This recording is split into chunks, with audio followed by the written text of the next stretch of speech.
two-phase method. What is two-phase method? Now here we perform simplex method in two phases. One is to find an initial basic feasible solution. The other is to solve the linear program problem using simplex method with the obtained initial basic feasible solution. Therefore, after introduction of artificial variables, now we separately see these added quantities, artificial variables together. So we want to remove or reduce to zero these artificial variables. So these y's are greater than zero, as slack or surplus variables are also added. These are non-negative, all of them are non-negative. Now by removing this, then we get a basic feasible solution. Therefore, the first phase is to compute linear programming in standard form. So once we get standard form, then we introduce these artificial variables. So the optimal cost in the auxiliary problem is positive because these are non-negative variables. Their sum is non-negative, so they are positive quantities. So if all of them are zeros, now we are already done. Otherwise, we have positive quantities. So all of them cannot be zero. At the same time, our target is to make them zero. The original problem is infeasible and the algorithm terminates. So in the optimal cost, what we get is the original problem is infeasible and the algorithm terminates, because if this auxiliary equation can never be near to zero, so we don't get optimal solution. I mean basic initial solution. If the optimal cost in the auxiliary problem is zero, a basic feasible solution to the original problem has been found as follows.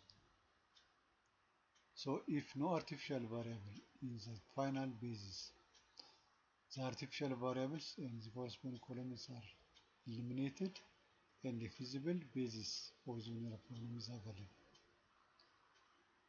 Second, if in the final tableau there are some artificial variables as basis variables at zero level, choose a non-artificial, non-basic variable to enter the basis.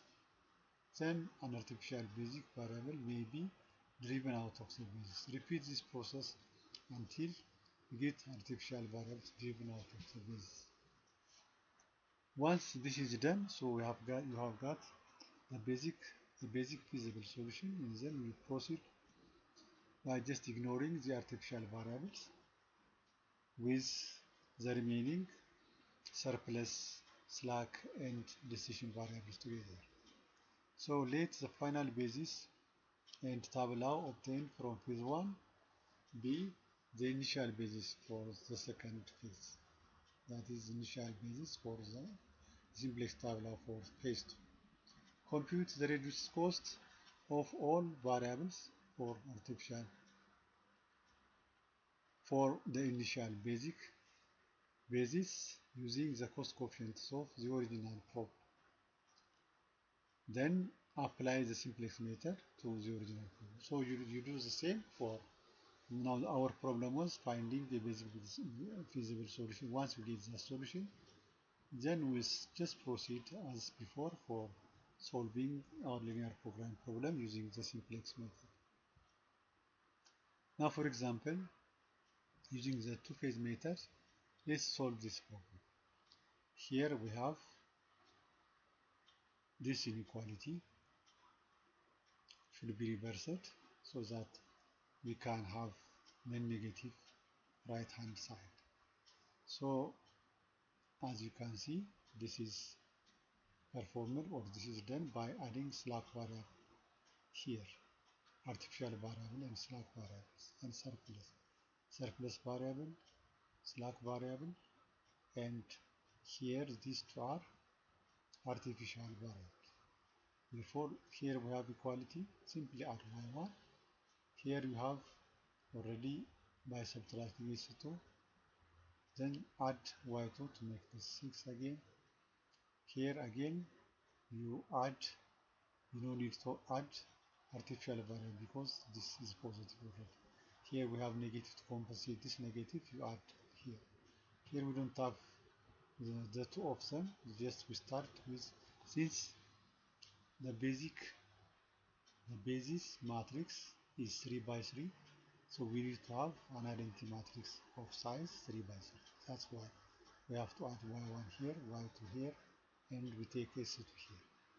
All of them are negative.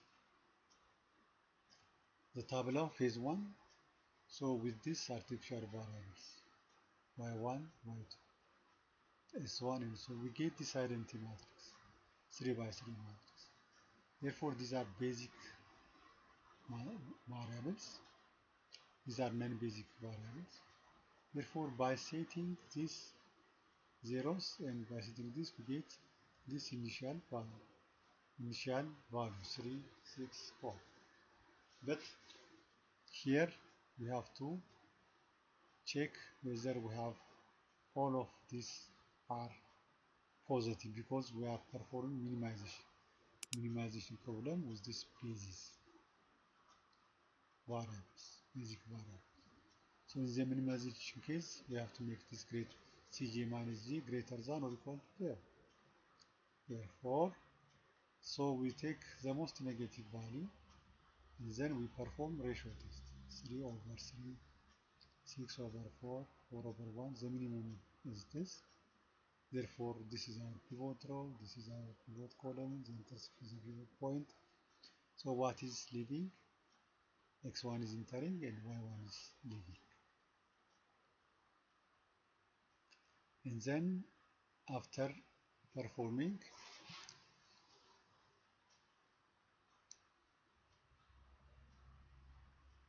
row reduction by making this one and eliminating these two, you get this.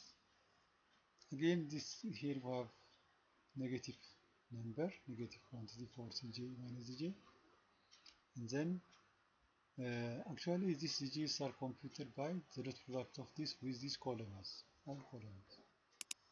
Now and then Cj minus J, as I showed you last time, just the difference of these two values. Therefore, here we have negative number. So we choose this column, perform ratio test, 1 over this, 2 over this, 3 over this. Gives us this, so the minimum quantity is 6 over 5. This is our pivot point.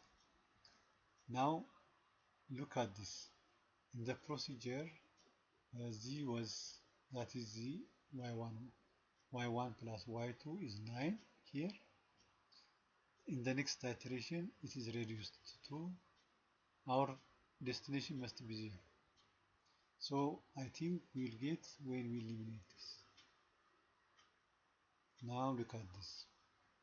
So this is mid 1 on other 0 after computing the row reduction and then changing this to zeros, we arrive at this conclusion. Okay, so optimality is reached, all of them are non-negative. Now the z value is 0, so that added y1 plus y2 quantity is 0, so it's eliminated. So phase 1 is over. So start phase 2 because we have got basic feasible solution initial. What are the basic variables? X1, X2 and S2 with values 3 over 5, 6 over 5 and 1. Just ignore, as I told you, ignore these two and then proceed with the remaining variables.